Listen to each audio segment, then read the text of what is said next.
Thibaut Prébé, donc, qui est directeur général adjoint de Financière Arbevel, qui est une société de gestion financière française indépendante. Société, en fait, qui a la particularité d'avoir une expertise reconnue dans tout simplement l'analyse des grandes tendances structurelles qui vont être amenées à changer significativement le monde de demain et surtout, du coup, à détecter les entreprises qui vont avoir la capacité à tout simplement changer et relever ces défis. Donc Thibaut, je vous passe la parole. Merci beaucoup. Je suis ravi d'avoir l'occasion d'intervenir pour cette réunion, surtout que mon père est de Niort, donc c'est un territoire qui m'est cher. Je voudrais d'abord souhaiter évidemment à vous tous une excellente année avec beaucoup de bonheur, une année très positive, sauf évidemment au niveau des tests Covid, en espérant qu'elle se passera pour le mieux. Ce que je vous propose, c'est de centrer mon intervention sur les sujets d'actualité et d'économie qui sont les plus prégnants pour nous aujourd'hui au quotidien. La première tendance longue, ce qui définit nos sociétés depuis une trentaine d'années, c'est le basculement généralisé de tous les pays développés vers une natalité plus faible. On a aujourd'hui moins de 2 enfants par femme dans la totalité des pays développés au monde, à l'exception d'Israël. C'est une application très forte parce que 2 enfants par femme, c'est évidemment le nombre magique de renouvellement de la population. Et quand on est au-dessous, chaque entreprise qui s'adresse à une frange de la population se retrouve avec une clientèle potentielle qui diminue. On peut penser par exemple au lait infantile. Si on a moins de 2 enfants par femme, il y a de moins en moins de bébés chaque année. Ça peut paraître idiot, mais c'est aussi simple que ça. Quand on a une auto-école, on a envie qu'il y ait de plus en plus de gens qui aient 18 ans chaque année. Si ça baisse chaque année, ce n'est pas une bonne nouvelle. Et ainsi de suite. Tout ça pour dire que dans un monde dans lequel la natalité est sous les 2 enfants par femme, c'est un monde dans lequel, en dehors de l'innovation, on aura du mal à avoir une demande très dynamique, sauf à s'adresser évidemment aux pays émergents. On va avoir du mal du coup à avoir de l'inflation parce que le rapport de force entre l'offre et la demande va être évidemment plutôt en faveur de l'offre avec une demande moins dynamique. Et donc, tout ça pour dire que l'inflation qu'on voit aujourd'hui, elle est vraisemblablement peu durable parce qu'un monde à moins de 2 enfants par femme, ce n'est pas un monde inflationniste. Voilà, c'est le premier point que je voulais partager avec vous. Le deuxième point, c'est ce sujet de la valeur travail. La valeur travail parce que on voit aujourd'hui qu'il y a un débat qui se fait sur le taux de chômage. On a un taux de chômage très élevé en France. Il a baissé et au gré des problématiques de financement de la Sécu, on a des prévisions qui sont faites par les gouvernements qui tablent à peu près comme toujours d'ailleurs sur un chômage à 7%. Et évidemment, l'opposition s'est ruée sur le sujet en disant que 7%, ce n'était pas réaliste, qu'on aurait plutôt un taux de chômage autour de 10%. Moi, je vous prends le pari que le taux de chômage en France, dans les années à venir, va tomber à 2%. 2% maximum. Je vais vous dire pourquoi. Quand on fait un petit retour sur le chômage, il faut partir d'un principe simple, encore une fois, le chômage dépend de la natalité. Voilà, c'est la natalité qui définit le chômage. Pour l'expliquer, je vais revenir très en arrière. Je vais revenir à la Seconde Guerre mondiale, parce que c'est le principal disrupteur démographique de notre ère. Voilà, c'est ce qui a changé la structure des populations. À la sortie de la Seconde Guerre mondiale, l'Allemagne, le Japon arrêtent entièrement de faire des enfants. Ils arrêtent de faire des enfants d'une part parce qu'ils n'ont plus beaucoup de personnes en âge de se reproduire qui sont encore vivants, puis ils arrêtent de faire des enfants parce que le destin des enfants des 2 précédentes générations n'a pas été extrêmement positif, et donc ils ne font plus d'enfants. 30 ans après, on est dans l'Allemagne des années 70, on est dans le Japon de l'empereur Hirohito, on a des pays qui sont très industriels, qui produisent beaucoup, qui ont besoin de produire de plus en plus, et qui se retrouvent avec plus personne qui arrive sur le marché de l'emploi. Donc ils se disent, c'est un peu délicat, comment on va produire plus? Et ces pays font quelque chose d'insensé à l'époque, ils inventent la robotique. Le taux de chômage tombe à 2%, ça c'était inévitable. La croissance repart à 5%. Le marché japonais va brièvement devenir le premier marché boursier mondial, avant que ces banques se chargent de le faire chuter. Les banques, vous le savez, se chargent souvent de faire chuter les marchés boursiers, c'est leur job. Et dans ce cadre-là, on voit la réussite et on voit aussi qu'il y a quelque chose de cassé dans les règles économiques qui disent que quand le taux de chômage baisse, les salaires doivent monter. Les Japonais apportent cette réponse qui est riche d'enseignement aujourd'hui, qui est de dire non, les salaires ne doivent pas monter. Ce qui va se passer, c'est plutôt qu'on va automatiser. On va remplacer les jobs peu qualifiés pour employer les gens sur des jobs mieux qualifiés. Voilà. C'est intéressant aujourd'hui parce qu'on est exactement dans la même situation dans les pays développés. Si je prends l'exemple des États-Unis, mais on peut prendre l'exemple de la France et du Royaume-Uni ensuite, les États-Unis, eux, ont peu de décès pendant la Seconde Guerre mondiale. Ils ont évidemment participé, mais ça a moins déformé leur population. Et ils ont une natalité qui était au début du XXe autour de 5 enfants par femme, qui est tombée à 3 enfants par femme, puis à 2 enfants par femme, et même à 1,7 désormais. Ça veut dire qu'aujourd'hui, il y a de moins en moins de gens qui arrivent sur le marché de l'emploi aux États-Unis. Il y a de plus en plus de gens qui le quittent en partant à la retraite, donc forcément le taux de chômage baisse. Ces personnes qui le quittent sont généralement assez riches, ils ont souvent dans le système de retraite américain beaucoup d'argent qui a été placé sur le marché action. Et donc, ils ont beaucoup d'argent et il faut s'occuper d'eux, créer des emplois dans la santé, dans le loisir, qui sont des emplois non délocalisables. Ce qui explique cette très forte baisse du taux de chômage américain. Je reviens maintenant sur la France et le Royaume-Uni. Là, on se retrouve dans une situation très différente, qui est encore une fois entièrement liée à la démographie, c'est qu'on a un baby-boom à la sortie de la Seconde Guerre mondiale. Qui dit baby-boom dit pléthore d'arrivants sur le marché de l'emploi, dans les années 70-80, à un moment où il y a peu de partants, parce que les gens sont peu souvent nés pendant la Première Guerre mondiale, ceux-là même qui sont nés pendant la Première Guerre mondiale sont en bonne partie décédés pendant la Seconde, et donc on a au début, sous Mitterrand par exemple, cette situation avec très peu de gens qui quittent le marché de l'emploi et beaucoup de gens qui arrivent. D'où le chômage de masse, qui n'est pas dû à un problème politique, mais un problème purement démographique. On aime se comparer aux Allemands en oubliant parfois les différences de structure de population. Et on arrive 2015, et là encore, sans aucun rapport avec la présidence d'Emmanuel Macron, on a tous les baby-boomers qui partent massivement à la retraite. Taux de chômage qui commence à baisser, des gens qui partent à la retraite souvent dans des situations assez favorables, avec un patrimoine qui est souvent immobilier, hein, dans le cadre des retraités français et au Royaume-Uni, où la structure de patrimoine s'oriente souvent bien volontiers vers l'immobilier. Et dans ce cadre-là, eh bien, on se retrouve encore une fois avec un taux de chômage qui commence à baisser et qui, d'après nous, va s'effondrer dans les années à venir. Et au fil du moment où il va s'effondrer, va se poser une question qui va être exactement la même qu'au Japon tantôt. Comment on va faire pour produire plus avec moins de main-d'œuvre disponible? Alors, vous le savez, hein, on a déjà eu ce sujet sur la transformation de l'agriculture, qui est évidemment passé par moins de main-d'œuvre et plus d'automatisation.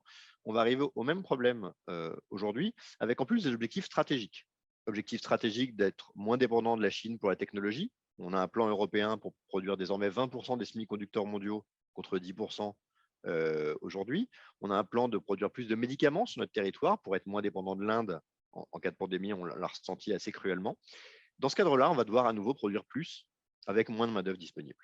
Et dans ce cadre-là, on va à nouveau avoir besoin de la robotique, de l'innovation, avec un biais différent. Ça va être la digitalisation. En effet, vous le voyez, je pense, au quotidien quand vous regardez votre relevé de compte, entre Netflix, Disney+, Deezer, Spotify, des podcasts parfois à la place de livres, eh bien, on a une consommation qui s'est détournée de l'objet physique pour se tourner vers le digital. Et donc, le gain de productivité passera souvent aussi par le digital. Même dans le cas de la robotique, c'est souvent les logiciels maintenant qui offrent une amélioration. Et donc, dans ce cadre-là, le gain de productivité va passer de plus en plus comme étant la ressource cruciale pour être capable de vivre plus nombreux, avec moins de personnes actives et en étant capable de produire plus.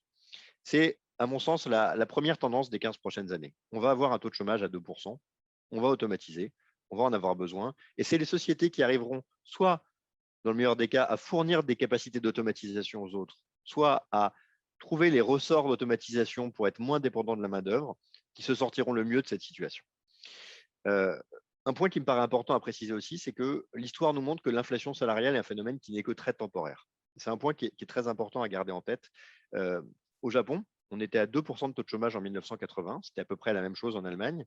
Il n'y a jamais eu d'inflation salariale. Jamais de significatif. Il y a 3 ans, les syndicats de la métallurgie, qui sont tout puissants en Allemagne, sont montés au front pour demander une augmentation de 6% de l'ensemble de leurs personnes représentées. Ils ont fini par trouver un accord avec le patronat à 3,2% sur 3 ans. Donc vous voyez qu'on pourrait se dire un pays qui a saturé son marché de l'emploi, il y a une grande capacité à trouver des marges de manœuvre. En réalité, pas du tout. Et pourquoi? Parce qu'en fait, la situation qu'on connaît en France, on la connaît aussi à l'époque. Aujourd'hui, on recrute en France des gens au même salaire dans les emplois qualifiés qu'il y a une quinzaine et une vingtaine d'années. Dans le même temps, les salaires minimums ont été très fortement augmentés et ont été complétés des différences primes à l'emploi.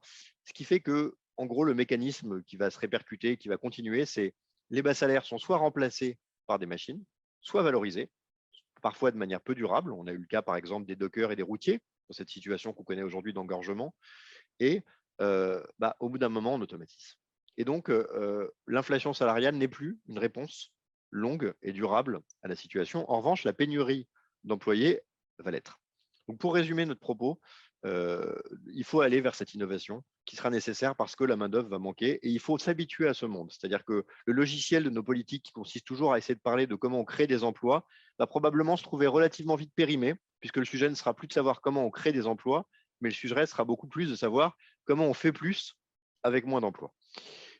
Deuxième thématique, évidemment, d'avenir, je vous l'ai dit, c'est la santé. La santé parce que quand on a moins de 2 enfants par femme, toutes les générations diminuent. La seule qui va continuer à grandir, c'est les retraités, dont il faut s'occuper pour leur santé, évidemment pour leur alimentation, pour leurs loisirs. Et donc, la santé va rester probablement la grande dynamique des 10 prochaines années, avec le retour en grâce de la recherche, qui était parfois un peu délaissée. On a un arbitrage à trouver entre le prix des médicaments et l'importance de la recherche. Si on fait beaucoup de recherche, il faut que les médicaments soient chers pour la financer.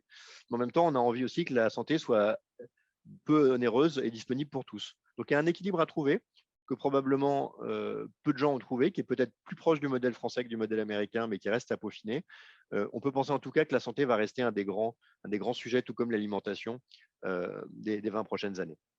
Et puis, dernière thématique, évidemment, on aime bien ironiquement dire, je le mets dans les présentations, je ne l'ai pas fait là, mais que tout ça n'a de sens que dans une logique durable, dans une logique verte. Hein. Il y a un cartoon que j'aime beaucoup, il y a des gens autour d'un feu, et puis ils disent, bon, ok, la planète a explosé, mais avant, on a créé beaucoup de valeur pour nos actionnaires. Je crois que c'est un assez bon résumé de la situation. C'est formidable de gagner beaucoup d'argent, d'avoir une société, des entreprises florissantes, mais si la société nous rend la terre non utilisable, ça va vraisemblablement pas être faisable. Et donc, toutes les valeurs vertes qui vont de la production d'énergie décarbonée, qui vont de la capture de carbone, qui vont évidemment du recyclage des terres rares, des alliages, de la production d'énergie par hydrogène, sont évidemment des thématiques qui vont être au cœur de nos préoccupations. Tout ça nous emmène à cette idée simple. Est-ce qu'on va avoir une inflation durable pour vous, vos entreprises, vos salariés? Je vous le disais, sur l'inflation salariale, je ne crois pas. Sur les problématiques d'approvisionnement, je ne crois pas non plus. La situation qu'on connaît aujourd'hui est une crise de l'offre. C'est-à-dire qu'historiquement, une crise classique, c'est une crise de la demande. Des gens ont envie de consommer. Et puis tout d'un coup, l'immobilier s'effondre ou ils ont peur de perdre leur emploi et ils arrêtent de consommer. Et pour relancer la machine, il faut leur donner de l'argent, les stimuler, comme on l'a fait pendant la crise Covid. On connaît ce genre de crise, on appelle ça des relances keynésiennes. La crise de l'offre, c'est beaucoup plus rare, c'est tout le monde qui veut consommer et on n'arrive pas à produire. Exemple classique, votre enfant veut une PlayStation 5, vous avez beau aller à la Fnac tous les week-ends, vous n'en trouvez jamais. Bon, c'est ce qu'on appelle une crise de l'offre. Eh bien, la crise de l'offre, c'est quelque chose de structurellement temporaire. C'est temporaire, pourquoi? Parce qu'on peut ajuster la production. Donc, ça veut dire que tout ça va se résorber à horizon 6 mois.